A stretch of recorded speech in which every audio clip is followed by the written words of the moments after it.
Assalamualaikum warahmatullahi wabarakatuh. Hello my students, how are you today? Welcome back to our English lesson. We have studied many kind of texts such as narrative, descriptive, explanation, analytical exposition, and etc. And today we will study one text type again, that is news item text. Contoh dari news item text itu seperti berita kriminal, berita ekonomi, berita entertain, dan yang lain-lain. So, I think we are very familiar with kind of text. Jadi, setiap hari kita membaca atau mendengar ya tentang berita-berita tersebut. Jadi, bentuk teks dari berita itu disebut dengan news item text. Okay, before continuing for our lesson, we read what is our learning objective. Apa sih tujuan pembelajaran kita pada materi ini? Jadi, kita punya 2 tujuan pembelajaran pada materi kita.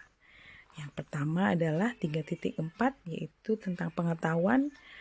Jadi, pada akhir pembelajaran, diharapkan siswa mampu menganalisis fungsi sosial, struktur teks, dan unsur kebahasaan dari news item teks berbentuk berita sederhana dari koran, radio, televisi sesuai dengan konteks penggunaannya.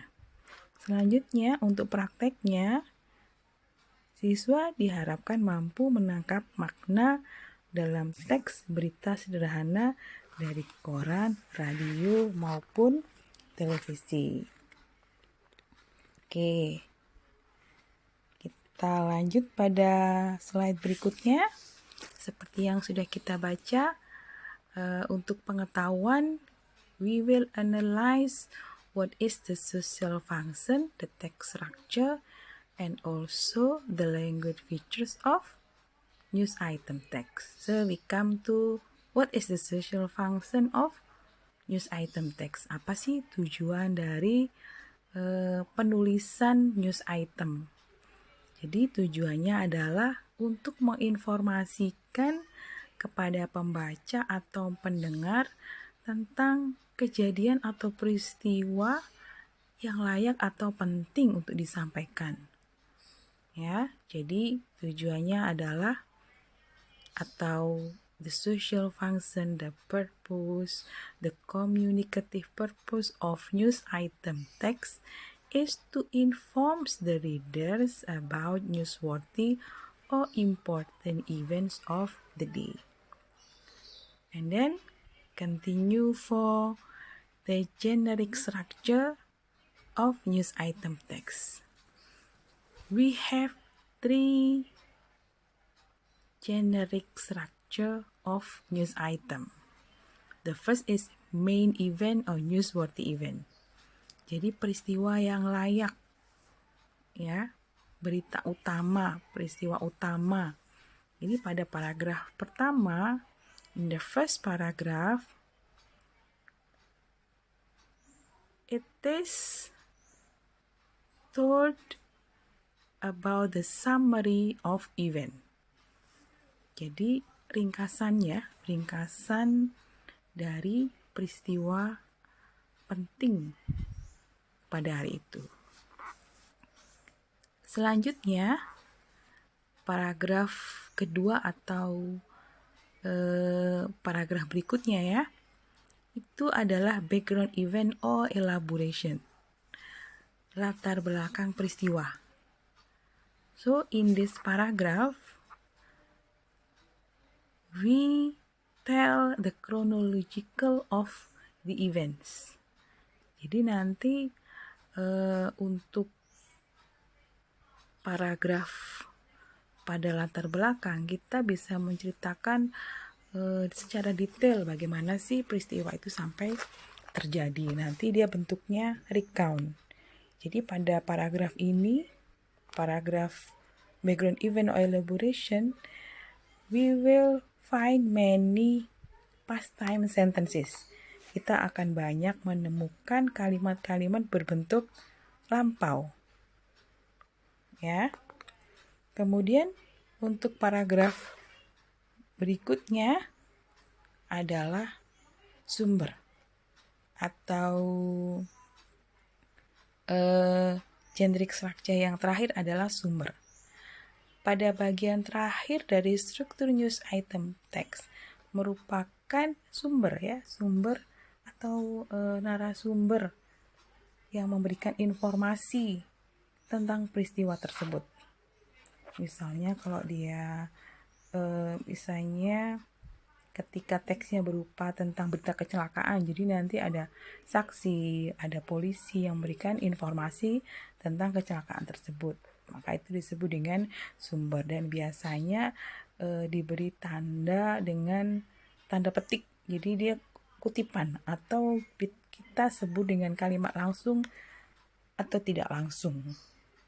Oke, jadi they are the generic structure of news item text. Ada main event, background event, and source. Selanjutnya, what are the language features of news item text? The first is using present tense. Ya, menggunakan kalimat present tense. It can be simple present, present continuous, present future, ya. Jadi present tense. The sentences using the first verb. And then the second is using past time. Tadi seperti yang sudah Ibu sampaikan pada slide sebelumnya, menggunakan using past time ketika pada paragraf latar belakang peristiwa, background event, atau elaboration.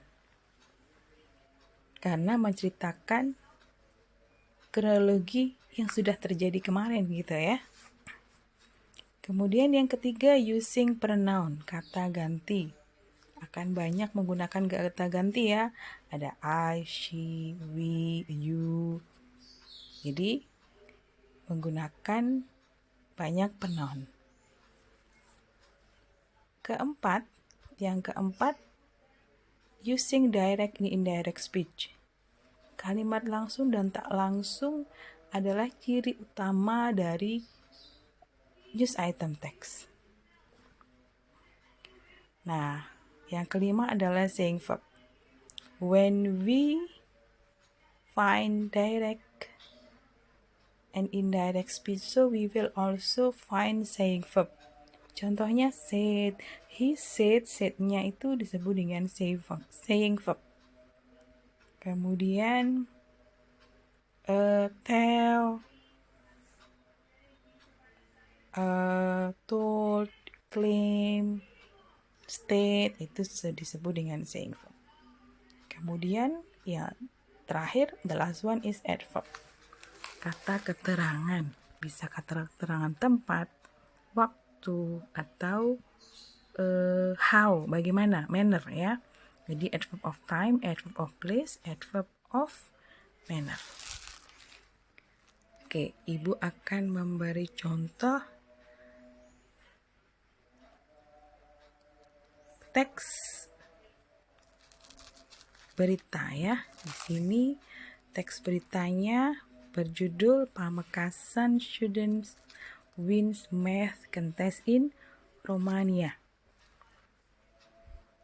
Nah, di sebelah kanan ada tanda panah berwarna hijau ya, the green arrow. Itu adalah bagian-bagian dari news item text.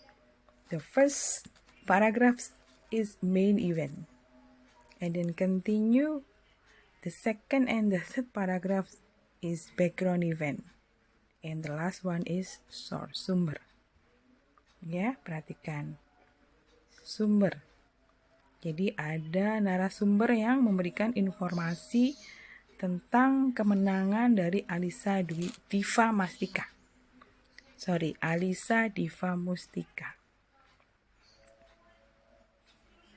Terus fungsi sosial dari teks tersebut apa? Yaitu to inform readers or listener about student wins math contest in Romania. Kemudian ciri kebahasaannya apa saja? Tuh ya, ada present tense. Di sini contohnya seharusnya adalah I will study harder saja. I will study harder berarti dia present future. Ya. Kemudian ciri kebahasaan yang kedua adalah past tense. Diva said she was glad, itu past tense. Kemudian which she said had been very tight, to past perfect. Ya. Kemudian ciri kebahasaan berikutnya adalah saying verb. Di sini ada said sebagai saying verb. And then pronoun, using pronoun. Ada she ya. I harusnya itu juga adalah pronoun. Kemudian adverb.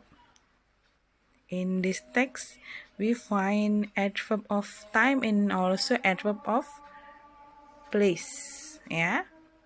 And then direct speech and indirect speech. Direct speech itu ditandai dengan tanda petik, ya, tanda petik dan diakhiri dengan tanda petik. Kemudian untuk indirect speech-nya sudah tidak kita temukan lagi tanda petik. Okay, student. I think that's all my explanation. When you still confused about my explanation, you can text me and ask me some question. Okay, thank you very much. Assalamualaikum warahmatullahi wabarakatuh.